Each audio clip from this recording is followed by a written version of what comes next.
Good morning everyone. कैसे हैं आप लोग? उम्मीद है सब ठीक होंगे, अपने और अपने परिवार वालों का ख्याल रखे होंगे।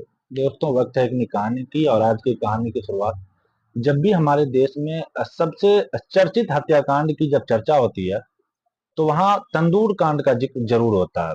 दुनिया तंदूर कांड को नैना साहनी मर्डर केस के नाम से भी जानती है। वैसे इस केस को मशहूर होने की वजह हत्या से ज्यादा हत्या के बाद लाश को ठिकाने लगाने के लिए जो अपनाया गया तरीका था, इस वजह से ये केस और भी ज्यादा चर्चित हुई थी। ये सुनकर आपका भी कलेजा दहल जाएगा। हत्या की वजह और भी अजीब थी कि आखिरकार क्या है तंदूर हत्याकांड या फिर नैना साहनी हत्याकांड। पूरी कहानी जानने के लिए वीडियो में अंत तक बने रहें। अगर आपने अभी तक तंदूर कांड के बारे में थोड़ा बहुत भी सुना होगा तो हमारा दावा है कि आप शायद आज भी इस हत्याकांड से जुड़ी कई इस पहलुओं से अनजान होंगे। तारीख थी 2 जुलाई 1995। रात के लगभग 11 बज रहे थे। दिल्ली पुलिस के दो जवान कांस्टेबल अब्दुल नाजिर कुंजू और होमगार्ड चंद्रपाल दिल्ली के सबसे पॉश इलाके में से एक जनपद पर गश्ती पर निकले हुए थे। जब ये लोग गश्ती कर रहे थे तभी उसकी नजर एक महिला पर पड़ी जो जोर जोर से आग आग चिल्लाई जा रही थी। यह महिला उसी इलाके में सब्जी बेचने का काम करती थी। उसे महिला की आवाज सुनकर दिल्ली पुलिस के यह दोनों जवान उसकी तरफ गया। उन्होंने देखा कि इलाके के मशहूर होटल में से एक अशोका यात्री निवास से एक ऊंची ऊंची लपेट आगे की उठ रही है। अब्दुल नाजिर ने तुरंत आग जो बुझाने वाली जानकारी थी इसको फायर ब्रिगेड को दे दी और खुद अपने साथी के साथ भागते हुए होटल यात्री निवास के करीब आकर पता चला कि आग की लपटें होटल यात्री निवास के अंदर मौजूद बागिया बोरबेक रेस्टोरेंट से आ रही है। जैसे ही यह पुलिस वाले रेस्टोरेंट के करीब पहुंचे तो उन्होंने देखा कि गेट पर ही होटल का मैनेजर केशव कुमार मौजूद है। आग के बारे में उनसे पूछे जाने पर केशव ने बताया कि रेस्टोरेंट में बहुत सारे पुराने पोस्टर बैनर पड़े हुए थे, उन्हीं को जलाया जा रहा है। पुलिस वाले इस जवाब से उनको असंतुष्टि नहीं मिलती है तो वो अंदर जाने की कोशिश करते हैं, मगर केशव कुमार उन्हें किसी तरह बाहर ही रोक देता है। अब पुलिस वालों का अंदाजा और भी उनका जो शक था वो यकीन में बदलने लगता है। उन्हें लगता है कि यहाँ जरूर दाल में कुछ काला है। इसीलिए दोनों पुलिस वाले वहां से तो चले जाते हैं, मगर कांस्टेबल अब रेस्टोरेंट के पीछे की तरफ चला जाता है और वहां से एक दीवार फांदकर अंदर चला आता है। दीवार फांदकर अंदर आने के बाद देखते हैं कि रेस्टोरेंट के किचन वाले इलाके में मौजूद पुराने पोस्टर बैनर जो जलाया जा रहा था। मगर कांस्टेबल अंदर जाकर के जब पूछता है तो वहां पर जो दो लोग मौजूद थे वो बताते हैं कि दरअसल हम बकरा भून रहे हैं। कांस्टेबल को इस बात पर भी भरोसा नहीं होता। वो तंदूर के आसपास चीजों को गौर से देखने लगता है, तभी उसकी नजर एक इंसानी हाथ पर पड़ता है। कांस्टेबल समझ जाता है कि ये लोग किसी इंसान को जला रहे हैं। वो वहां से हाथ देखने के बावजूद अनजान बनकर निकल जाते हैं। अंदर से निकलकर कांस्टेबल पुलिस टीम को तुरंत मौके पर आने के लिए कहती है। थोड़ी ही देर में पुलिस की टीम भी मौके पर पहुंच जाती है। अचानक धावा बोलती है और अंदर मौजूद शख्स को पकड़ने की कोशिश करती है। उस समय तंदूर के पास जो दो लोग मौजूद थे उनमें से एक शख्स किसी तरह पुलिस की पकड़ से भागने में कामयाब हो जाते हैं, मगर पुलिस केशव कुमार नाम की शख्स को पकड़ लेता है। जल्द ही जो जल रही थी तंदूर में उस आग को बुझाया जाता है और वहां का नजारा देखकर सभी के पैरों के तले से जमीन खिसक जाती है। तंदूर के ऊपर एक इंसान की लाश रखी हुई थी जो काफी हद तक जल चुकी थी। उसका चेहरा पहचानना लगभग नामुमकिन हो चुका था। हालांकि अभी उसका जबड़ा नहीं जला था, उससे अंदाजा लगाया जा रहा था कि यह लाश किसी महिला की है। अब पुलिस वाले तत्काल गिरफ्तार किए गए केशव कुमार से पूछताछ करना शुरू कर देती है तो एक हिला देने वाला खुलासा होता है। केशव कुमार बताता है कि वह बगिया रेस्टोरेंट का मैनेजर है, जबकि तंदूर पर जिसकी लाश पड़ी हुई है वह रेस्टोरेंट के मालिक सुशील शर्मा की पत्नी नैना साहनी है।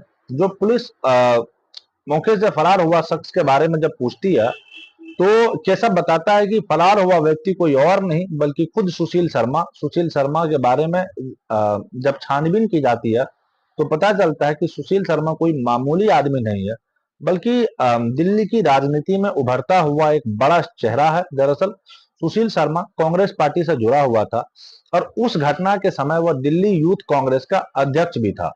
नैना साहनी भी किसी जमाने में कांग्रेस पार्टी में जुड़ी हुई थी। अब पुलिस सुशील शर्मा की जब तलाश में लग जाती है, इधर जब यह खबर मीडिया के जरिए आग की तरह पहले तो दिल्ली में और फिर पूरे देश में फैल जाती है कि एक महिला की हत्या की गई है और फिर उसके शव को टुकड़ों में काट करके तंदूर में जलाया गया है। हर कोई गुस्से में था और जल्द ही जल्द इस केस की मुख्य आरोपी सुशील शर्मा को सलाखों के पीछे लोग देखना चाहते थे। पुलिस भी हर हाल में सुशील को गिरफ्तार करना चाहती थी, मगर सुशील था कि पुलिस की पकड़ से अभी भी बाहर था।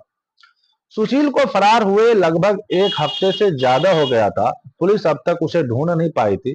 इसी बीच में कुछ मीडिया संस्थाओं ने उड़ती उड़ती खबर चलाई कि पुलिस अब सुशील शर्मा का इनकाउंटर करने में की प्लान बना रहे हैं।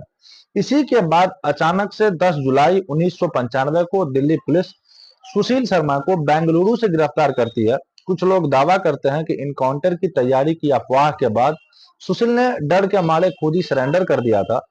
सुशील की गिरफ्तारी के बाद पुलिस का पूछताछ शुरू होता है। पूछताछ में कई हैरान करने वाले खुलासे होते हैं। सुशील शर्मा के बयान के मुताबिक सुशील दिल्ली यूनिवर्सिटी से कॉमर्स ग्रेजुएट था, जबकि नैना ने भी दिल्ली यूनिवर्सिटी से ही ग्रेजुएशन की डिग्री हासिल की थी। साथ ही नैना ने कॉमर्शियल पायलट की भी ट्रेनिंग हासिल की थी। एक जमाने में सुशील और नैना साहनी दोनों कांग्रेस पार्टी के लिए काम किया करते थे। इसी दौरान सुशील और नैना की दोस्ती हुई और फिर दोनों काफी करीब आ गए, इतने करीब आ गए कि दोनों लिविंग में रहना शुरू कर देते हैं।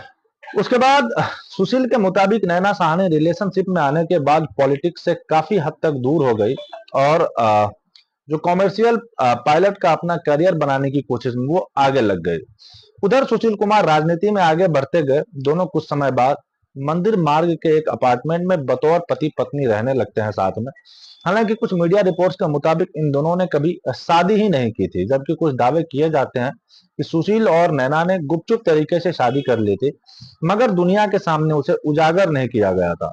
दावे के मुताबिक नैना हमेशा जिद करती थी कि शादी को पब्लिक के सामने उजागर करो, जबकि सुशील हमेशा इसे छुपाने की कोशिश में लगा रहता था। इस बात को लेकर इन दोनों में लड़ाइयां भी होने लगी थी और उस वक्त के साथ यह लड़ाइयां बहुत ज्यादा बढ़ती ही चली जाती है। इस लड़ाई का असर यह होता है कि नैना साहनी का मुंह अब सुशील से बंद होने लगा, भंग करने लगा। नैना अपने पुराने क्लासमेट और कांग्रेस के पूर्व कार्यकर्ता मतलूब नाम के एक शख्स के करीब आने लगती है। नैना मतलू की मदद से सुशील के रिश्ते को हमेशा के लिए छोड़कर विदेश जाकर के पायलट बनने के बाद अपने सपने को पूरा करने की कोशिश में लग जाती है। मगर यह बात जब सुशील को पता चली तो उन्हें यह बात पसंद नहीं आई। सुशील शक भी करने लगता है कि नैना का उनके साथ जो इस तरह का अभी चल रहा है इंसिडेंट वो ठीक नहीं है। इस बात को लेकर के भी अब दोनों में लड़ाइयां आम होने लगती है। इन्हीं सब लड़ाइयों के बीच नैना और सुशील की जिंदगी चल रही थी।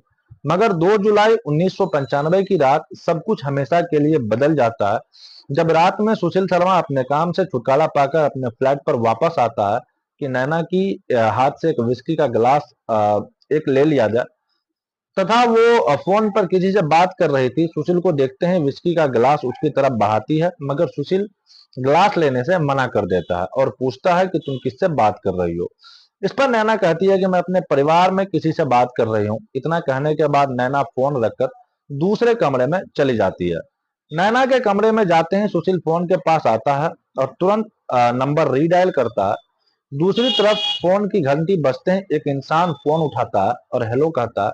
सामने वाले के हेलो कहते ही सुशील फोन रख देता है। दरअसल सुशील को पहले से ही शक था कि नैना जिस फोन पर जिस शख्स से बात कर रहा है वो कौन था। सुशील को शक होता है कि हो ना हो नैना अब भी उसी करीम से बात कर रही होगी। शायद इसीलिए जैसे ही नैना फोन रखकर दूसरे कमरे में जाती है, सुशील तुरंत ही नंबर को रीडायल करता है। रिंग होते ही दूसरी तरफ से हेलो की आवाज आई थी। वो किसी और की नहीं, मतलब उसी करीम की थी। बस इसी बात को लेकर के सुशील शर्मा और नैना साहनी में काफी लड़ाई होती है और दोनों एक दूसरे पर काफी चिल्लाते हैं। आमतौर पर कहा जाता है कि इसी बहस के दौरान सुशील शर्मा ने नैना साहनी को गोली मार दी थी, मगर ऐसा नहीं हुआ था, बल्कि इस लड़ाई झगड़ा के बाद सुशील शर्मा उठकर बालकनी में चला जाता है। सुशील शर्मा के बयान के मुताबिक इस झगड़ा के थोड़ी देर तक वो दोनों शांत रहते हैं, मगर थोड़ी देर बाद नैना साहनी सुशील शर्मा से कहती है कि मैं आत्महत्या करने जा रही हूँ। इसके बाद नैना ने सुशील शर्मा पर एक तौर का सुसाइड नोट भी लिखती है। इसके थोड़ी ही देर बाद बालकनी में खड़े सुशील को गोली चलने की आवाज आती है। वो भागते हुए कमरे की तरफ जाता है और देखता है कि नैना के हाथ में उसका लाइसेंसी बंदूक है। गोली चली जरूर थी, मगर नैना को यह गोली नहीं लगी थी, वह सही सलामत खड़ी थी। सुशील शर्मा को देखते ही नैना कहती है कि मैं अपनी जिंदगी खत्म कर लूंगी। यहाँ सुशील शर्मा ने नैना को समझाने की कोशिश करता है और उसके हाथों से बंदूक ले लेता है। यहाँ पर दोनों खामोश हो जाता है। शायद बात यहीं खत्म हो सकती थी, मगर किस्मत को कुछ और ही मंजूर था। यहाँ पर बात खत्म होने की बजाय एक बार फिर से सुशील शर्मा और नैना साहनी की लड़ाई शुरू हो जाती है। और इस बार बात इतनी बढ़ जाती है कि अचानक सुशील शर्मा ने नैना की तरफ बंदूक करके सामने से गोली चला देता है। गोली पीछे की दीवार पर लगे एक दीवार से टकराती है। अभी नैना कुछ समझ पाती कि अगले ही गोली सुशील शर्मा ने दूसरा दाग दिया और यह गोली सीधे नैना के गर्दन में जाकर के लगती है। अभी पलक झपकी भी नहीं थी कि सुशील शर्मा के बंदूक से तीसरी गोली भी निकलती है, जो सीधे नैना के सर में जाकर के लगता है। दो गोली लगते ही नैना धड़ाम से वहीं जमीन पर गिर जाती है। पूरा कमरा खून से भर जाता है। सुशील कुछ देर तक उसे समझ ही नहीं आ रहा था कि यह हो क्या गया। फिर थोड़ी देर के बाद होश में आने के बाद वो अकेले रोना शुरू कर देता है। एक तरफ उसे अपने किए पर पछतावा आ रहा था, तो दूसरी तरफ लाश को ठिकाने लगाने की टेंशन। इस हत्याकांड को अंजाम देने के कुछ देर बाद सुशील शर्मा अपने फ्लैट से बाहर निकलकर देखता है कि कहीं किसी ने गोली की आवाज तो नहीं सुन ली। बाहर निकलकर जब वो हालात का जायजा लेता है, तो फिर सब कुछ सामान्य पाने के बाद वो नीचे मार्केट में जाता है और वहां से एक बड़ी सी पॉलीथीन बैग खरीद करके लाता है।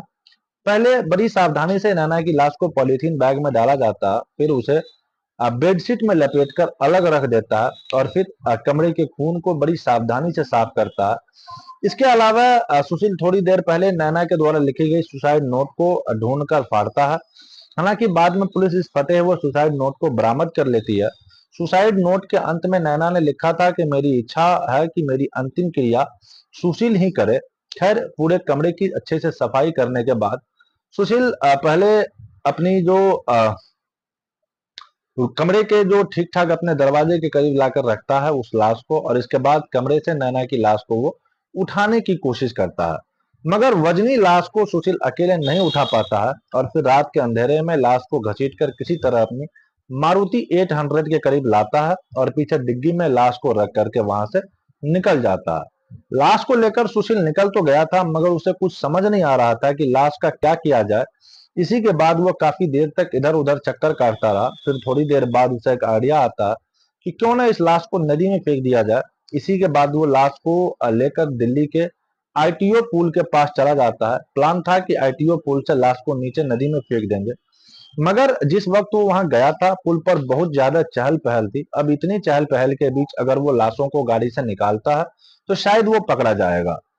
इसीलिए वो लाश को नदी में फेंकने का प्लान बदलकर दूसरे तरीके से लाश को निपटाने का प्लान बनाता है और सीधे अपनी गाड़ी को लेकर के अपने बगिया रेस्टोरेंट में चला जाता है। जिस समय सुशील शर्मा रेस्टोरेंट में गया था वहां काफी भीड़ थी और बड़ी संख्या में लोग खाना खा रहे थे।